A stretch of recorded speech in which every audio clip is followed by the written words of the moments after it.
So if you've been following along, if someone was to ask you about this book, this Gospel of Matthew, what would you say to them? What could you say to them? Because you should have been studying and reading. I've been sharing with you. You should not be taking my word. You should be going into the word yourself. But if you, which I know you're reading your Bibles, you would say to them, this Gospel of Matthew is a book that speaks about the life of Jesus Christ. Wouldn't you? You would tell them that. You would tell them that, it not only talks about his birth and his death, but his resurrection. And then you would tell them, and it would stop there, because during that time of Jesus' life, he gave us some teachings that we can live by. So therefore, you would have told them that. You would have said, yes, for us as Christians, we love this book, this Bible. We love Jesus Christ, and we follow Jesus Christ, so we can tell you the story of the Gospel of Matthew in a summary. But I want to go a little further with you to expand your mind today. I want to help expand your mind by looking at this verse 25, verse 1 through 3, which speaks to being prepared for an event that is anticipated. Yes. It speaks about 10 bridesmaids who are waiting for a bridegroom. Must be a powerful person, the bridegroom with 10 maidens waiting for him. Neither the day nor the hour of arrival of the bridegroom is known. But what is known is that the bridegroom definitely is going to come. And the bridesmaids know that, and they are ready and needing to be prepared for his arrival. You think you can share that with people after the day of what we talked about for these 13 verses? I hope so. Now, I want to talk about an event, but I got to get you with this symbol first, right? You've been waiting for it, right? Every week at home, I hope you've been waiting and got used to this, because this is the highlight of getting going in the mornings on Sunday. So hold on, it's coming. You got to wait a little bit. It's coming. It'll be here shortly. Many of us have been a part of the event planning committee. I can look around and see right here, and I can tell that you've been in the church working, and you've been working outside the church, and you've been on event planning committees. You know, when you've been on that group, you know that you work hard. And we work hard in our efforts to be prepared for when the event will take place. These events usually have a day and an hour in which they will take place. When you say, there's a date there and there's a time it's going to take place. These events usually have a day and an hour. However, I want to tell you this morning, there are some events in our lives that will take place that we need to plan for in which we do not need to know and will not know the hour nor the day of its occurrence. Did you understand? There's something that's going to occur in your life in an event in which you're not going to know the hour or the day. And therefore, we as individuals need to prepare with some type of insurance. And that leads us to a symbol today. I have an assurance that I can contact most of the people in the Presbyterian of the Dollar. I have a directory. It's my insurance for knowing I can get to them. My insurance plan. So look up, if I wanted to church somewhere here, and I wanted to minister in New Harmony Baptist Church, I could find it. I could find one The pastor somewhere else as well. My insurance plan. Because I can't remember it all, but I can remember that I need to go to this as my insurance plan. And so this is our insurance for the morning. It is a symbol for this morning, I should say. It's centered around having an insurance plan in which we can ensure that we have done our due diligence in preparing for what is to be anticipated. If there's an event, a meeting coming up on the 17th and I need to talk to a pastor, I can take and find the number here and look it up. But let me explain what I mean by having an insurance plan in place. I just can't leave you hanging and telling you that you need an insurance plan. I got to tell you what it is. An insurance plan is a means of providing protection against a possible eventuality. Oh, eventuality is something occurring. Examples of such possibilities of eventualities could include such things as this. A vehicle accident. That's unforeseen, isn't it? Something occurs unforeseen. How about a fire or water damage to property? Health issues pertaining to us and to others. We need an insurance plan. This is an insurance plan for me getting to other pastors. But do you have an insurance plan that will help you when you got to go to the doctor? Do you have an insurance plan that will be in place if you were to get into an accident? And do you have an insurance plan for the things, for uneventful things such as death that's going to occur at some unknown time and hour? It either is going to be our death or it's going to be the death of a loved one or someone we know. It's coming, but don't be afraid of it. Have an insurance plan in place.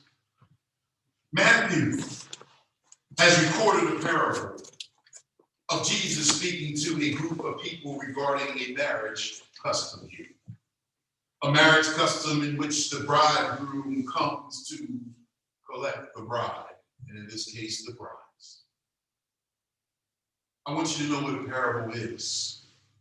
A parable is just an earthly story that it has a heavenly meaning embedded in it when it's told. Jesus was great at using parables to communicate a purpose to the people around him. He didn't want to give it to us straight on because, a lot of times when the truth is given to us or something given to us, we don't hear it, but we always hearing something when it's going around. It's like, I want to figure that out. And Jesus knew that. But he used things that people were familiar with to do. In chapter 25, verses 1 through 13, Jesus uses a parable regarding marriage customs to explain the great day of Christ is coming. The great day of Christ is coming.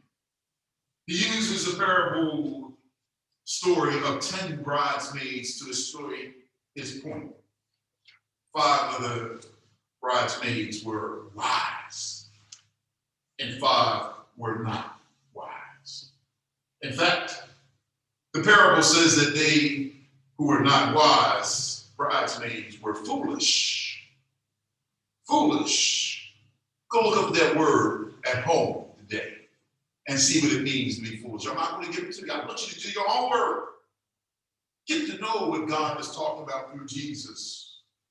This parable told by Jesus is about being wise, being aware, and ensuring that we do not delay in preparing, having an insurance plan in place for the day and hour of Christ's return. So this morning, let us discuss how we can put our insurance plan in place through being wise. That's your first point. Being aware is your second point. And thirdly, not delaying in your efforts to be prepared for Jesus' You got it? 1, taking and being wise. 2, being aware, and not delaying in your efforts. When you prepare for something, you need to call on the wisdom that God has given you. You see, in order for you or for us to plan properly, we need to prepare properly. Did you hear what I said? In order for us to plan properly, we need to prepare properly. This planning requires us to have knowledge of the situation and understanding of what needs to be done, and the use of wisdom gained from knowledge and understanding based on life experiences. The most important of the 3 aspects, I believe, is wisdom. Wisdom. You see, wisdom is the ability to think and act using your knowledge. Did you get it? Wisdom is your ability that God has given you to think and act using the knowledge that God has given you. Jesus in this parable explains that 5 of the 10 bridesmaids had wisdom as they were prepared for a possible delay in the arrival of the bridegroom. Everything doesn't come when you want it to come. But when it comes to God, God is an on-time God when he does something. But you need to be prepared. And these bridesmaids used that wisdom that they had and they prepared. Yes, these 5 bridesmaids who were wise had worked with them extra flasks of oil just in case the original amount of oil became depleted. Have you ever run out of gas? I have. But my excuse is the gas gauge didn't work. It didn't. That's the truth. Me and Barbara, with the kids, we broke on the Pennsylvania Turnpike. We broke down. Luckily, we broke down at an exit where we could get gas right away instead of out in the middle of nowhere. That's the only time. Oh, no, I can't say that. It's the second time as a patrol trooper. We got a car halfway full of gas, and unexpectedly we got tied up, figuring we were going to put gas in later, and wound up with a fatal accident, and headed up to Westchester, and we broke down. So it was twice. The Lord has reminded me of the second time. But these 5 wise bridesmaids had a plan. In essence, these 5 bridesmaids were full of wisdom and were prepared with an insurance plan that would sustain them with oil until the bridegroom came. Are you with me, church, this morning? Are you with me at home? I hope you see where we're headed. We as the children of God need to also prepare ourselves like the 5 wise bridesmaids to use our fulfillment of wisdom as well. In your lifetime, have you gained some wisdom? I hope so. Most of us have the past 45 years. We have a lot of wisdom for a lot of things we're going through. Yes. How do we obtain a sense of fullness of wisdom, though? How do we obtain that? Well, as I'm always saying to you, I'm glad you asked. Well, I believe it comes from having a relationship with God. I think you may agree with me. Your wisdom comes from God. And if you have a relationship with God, he will give you what you need. You see, having a relationship with God gives us an understanding of who can teach the importance of wisdom to us. And then about who we should ask for wisdom. The writer of Psalms chapter 9, verse 10 says, and I quote, "The fear of God is the beginning of wisdom, and the knowledge of the Holy One is understanding." Unquote. Once we have some such knowledge and understanding, we can then do what James says in the book of James, chapter 1, verse 5, which says, and I quote, if any of us lacks wisdom, we should ask God, who gives generously to all without finding fault. It's available to you, and he's not looking at your faults. And it will be given to us.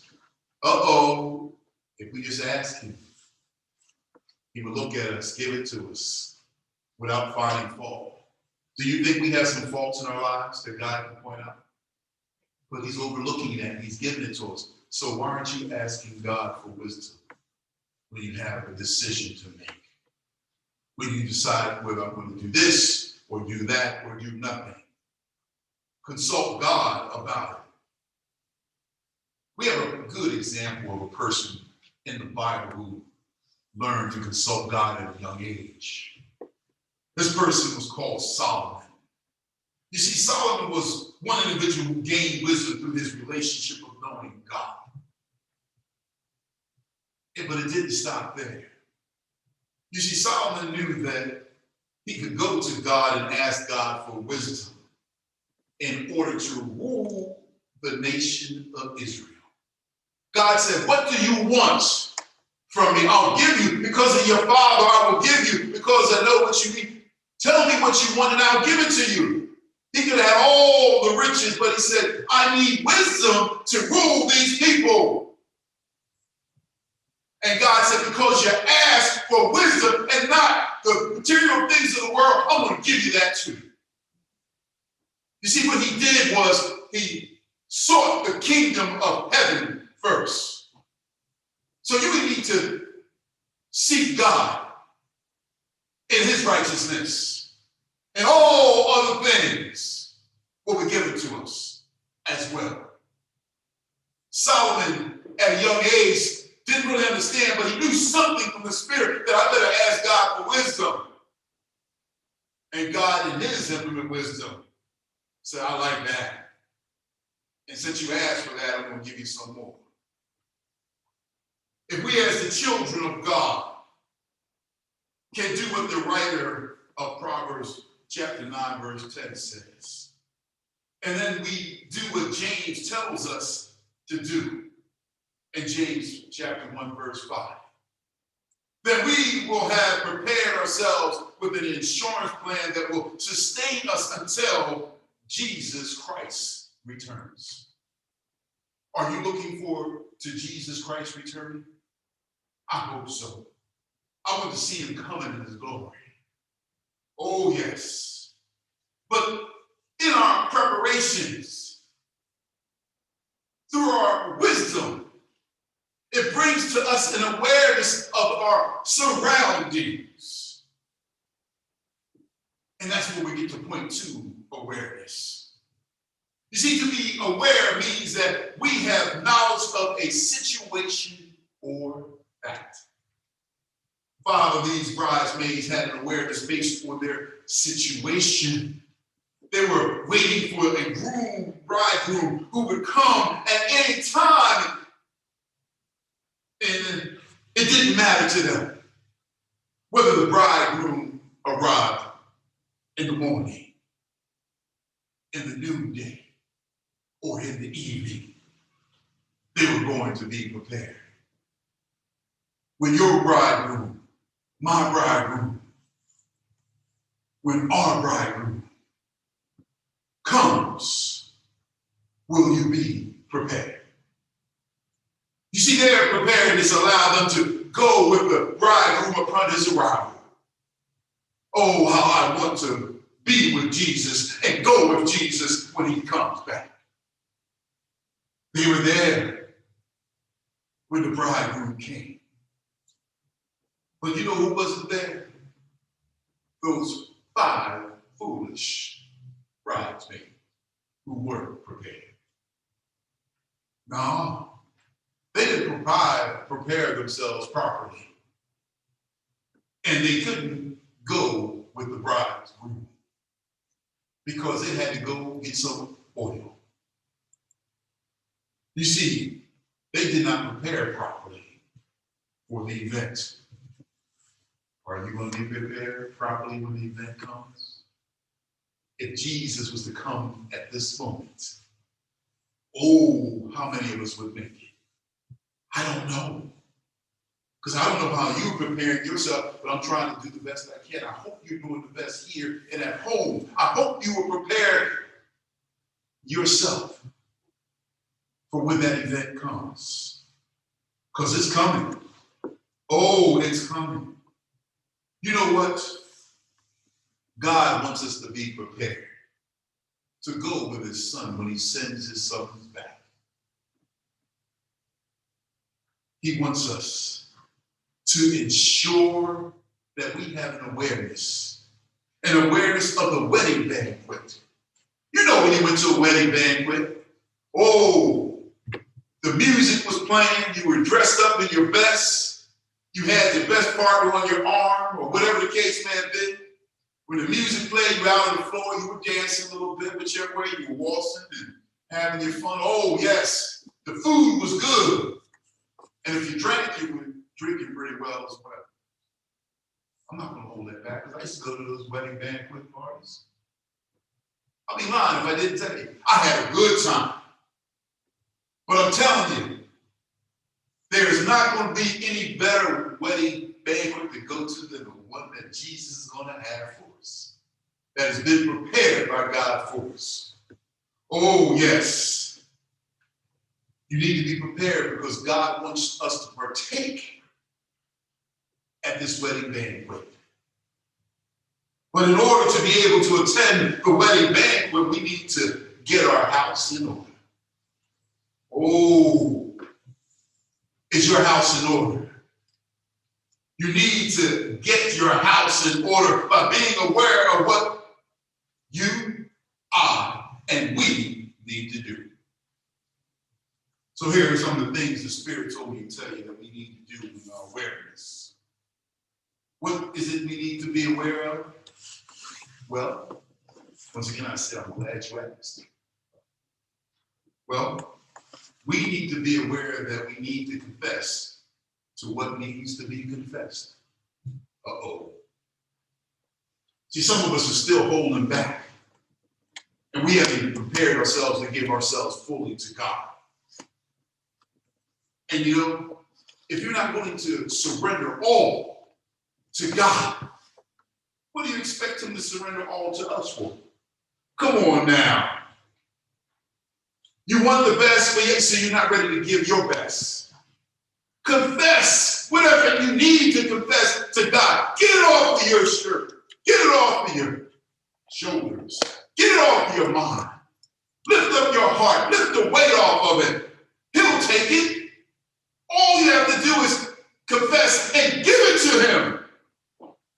That's part of your awareness to know that you have to prepare yourself. You said you want to get to this wedding banquet, you got to lay there before God. Naked. Exposing yourself. My brothers and sisters, you know the next thing we need to be aware of that we need to do? We need to accept and be aware that Jesus Christ is the Son of God. We have to confess that. We have to be aware of that. And then we need to be aware of how to live a life that is pleasing to God. All of this that we need to do needs to be done now without a delay. Don't delay it anymore. Don't delay it anymore. That's your third point. Don't delay. Many of us like to delay doing things because we have not properly prepared for the event. However, we cannot delay that which has been ordained by God to take place. We can't delay. Did you hear me? What God has planned to take place.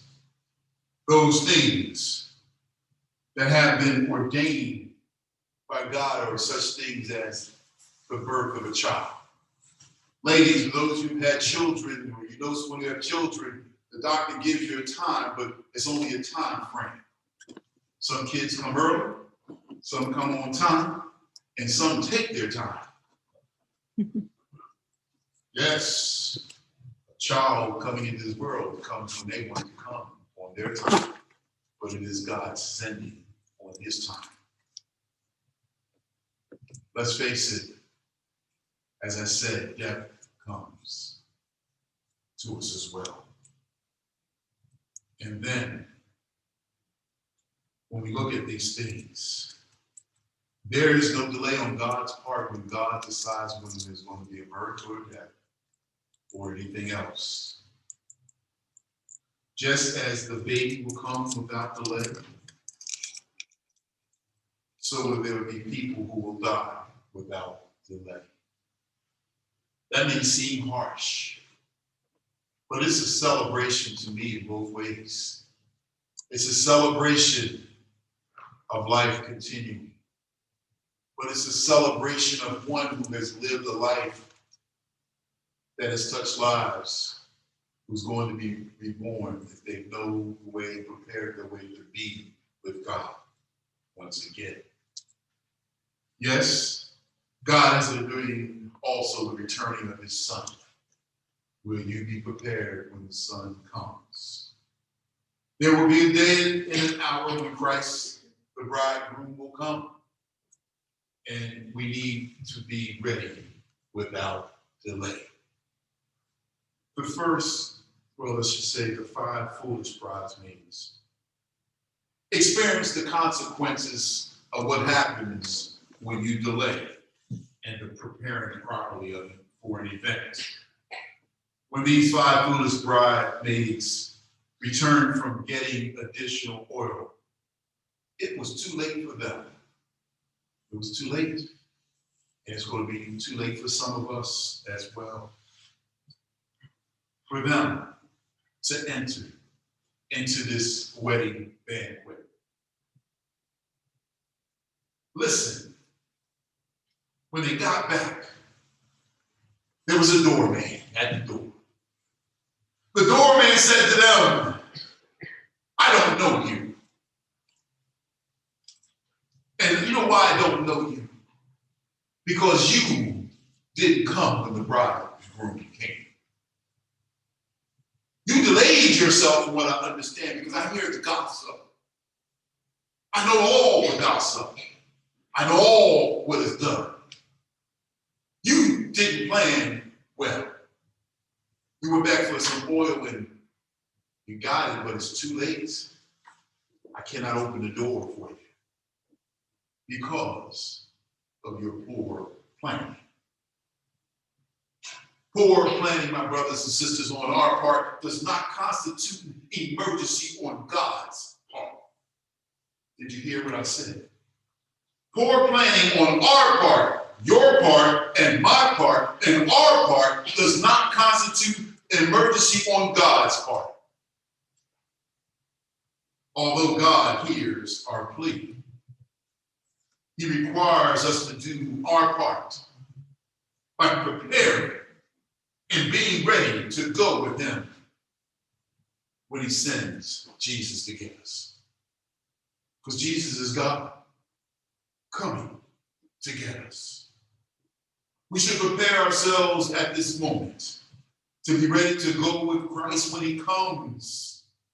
We do not want to be turned away at the door that has been opened to us. The door is open to us. Do you want to enter? You have to be prepared. Don't delay your preparedness like the 5 foolish bridesmaids. Be ready. So my closing remarks to you. Oh, we're right on time too. Oh, I thought I was going to take a longer time. I thought I was going to go an hour, Bob. I thought maybe 2 hours with this message today. And you would have to sit there because I got you. You was at home, you could get up and walk away, but I got you too. But we're near the end, and we're right on time. Here are these words I want to leave you with. My sisters and brothers, a simple message from Jesus to us this morning is just this. It is a simple message that says, be ready when I return. For I will come like a thief in the night. Who is a bridegroom coming for his bride? Will you be awake when I come? Will you be dressed in your garments and gowns to be taken to the wedding banquet? I want to put you on my arms and I want to escort you to the wedding banquet because I'm so proud of you when we get to there. For the banquet feast my Father has prepared was nothing but the best. And I want you to have it. But will you be ready when I come? Yes. If we are a person who has used the wisdom that God has given us to prepare for the event of a lifetime. For this truly will be an event of a lifetime. We then will be considered by God to be a person who is aware of the need to prepare for what needs to be done without delays. If we are such a person, such a people, we will hear God say, I recognize you as one of the 5 bridesmaids who were wise, aware, and did not delay in the preparation for the return of my son, the bride